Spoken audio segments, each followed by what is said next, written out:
Hello everyone, it's Shane Kanto, your Wasteland reviewer, and I'm here to review Licorice Pizza. And this is the latest film from Paul Thomas Anderson, aka PTA, who is probably one of the most beloved and well-respected directors on the internet. And obviously in Hollywood as well, but boy, if you hop on the internet anywhere, you're going to find some PTA fans. And Licorice Pizza is his latest film taking place in the 1970s, focusing on a budding connection between a young man, Gary, and a young woman, played by Alana, and we're going to get there in a second. We're going to pause. Let's just talk about Paul Thomas Anderson for a bit. He directs the hell out of this film. He brings life to it. There's an energy about it. There's a look to it. The camera movements. He does cinematography on the film as well. He writes the script that fleshes out all these crazy characters. There's even plenty of supporting characters that just pop up for a scene that really stand out in the film. And this film is so well directed. Tension is built well. Like, it's not saying much when you go and say that Paul Thomas Anderson did a really good job directing something, because that's what he does. And he certainly did it with this film. Now, you have this score, which isn't as pronounced in this, but it is from Johnny Greenwood, who's had a great year, or even just a great past couple of months. But it's the music, it's the needle drops that come in, the David Bowie, the Paul Revere and the Raiders,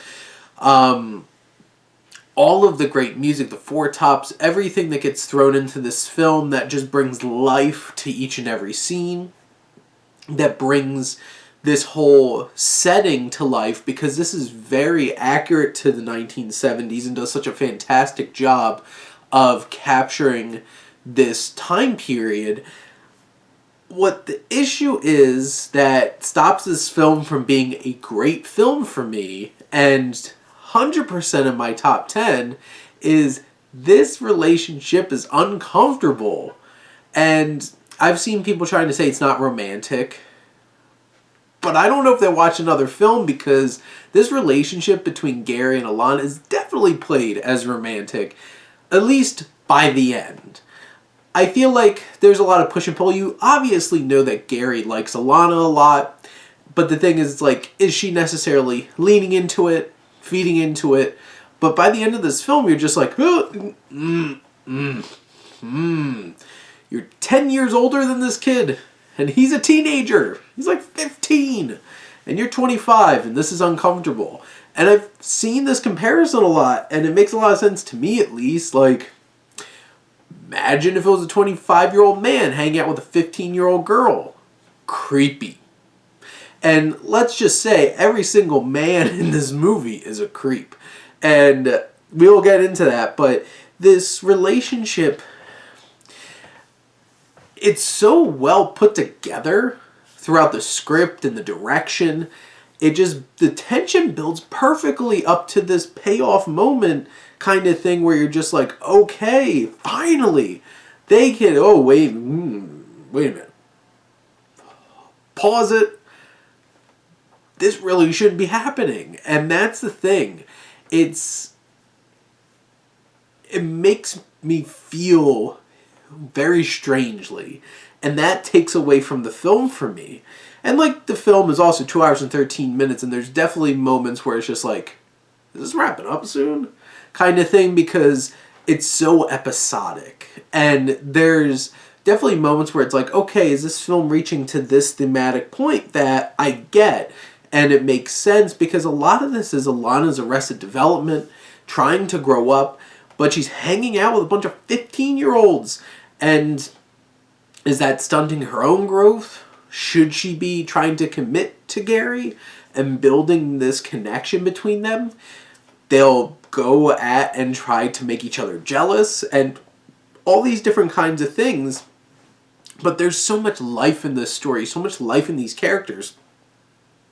Alana Haim is fantastic in this film. She's magnetic. She's alluring.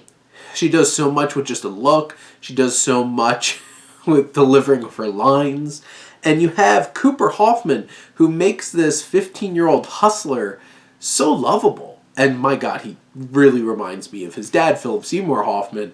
But he just perfectly embodies this character of Gary. And you're rooting for Gary. You know, Gary does some really stupid stuff because he's a stupid teenage boy. You also have the young rest of the cast here, who I think all play their roles well and do a nice job. And then you have all these other supporting actors like Sean Penn and Tom Waits show up for a sequence. And Sean Penn's this actor that you can't tell if he's done acting and reading lines or not, if this is really him. And you have Tom Waits, who's like this director who's just like building up Sean Penn. And of course you have Bradley Cooper, who's just creepy and weird and just... There's something about him that you just can't look away. And he's just so out there. You have Maya Rudolph, and you have so many other people thrown into this from supporting perspectives that really bring these small characters to life. There's some great cameos. John C. Reilly, 100% of this movie. Heard his voice, I'm like, that's him. And really coming together, this, I wanted to make, I wanted this to be like a 5 out of 5. I wanted to love this film. I wanted to make this in my top 10. And in so many ways it deserves to be there. But I just can't. It felt so dirty by the end of the movie. And it's just like, it didn't sit right with me. And that's the challenging thing. And there will be people where they can get past that and do, put this up there. But for me, there's just certain things that, not certain things. This one thing, kept this from getting there. Because there's real emotion. There's meaningful connections in this film. And Paul Thomas Anderson builds up a romance in such a perfect way. And the payoff is there. But what's paid off just doesn't sit right. But I won't badger that perspective anymore. That's just the way I felt and how I saw the film. But those are my thoughts on Licorice Pizza. Let me know what you think, and let's talk some movies. But thank you as always for tuning in and supporting your Wasteland reviewer.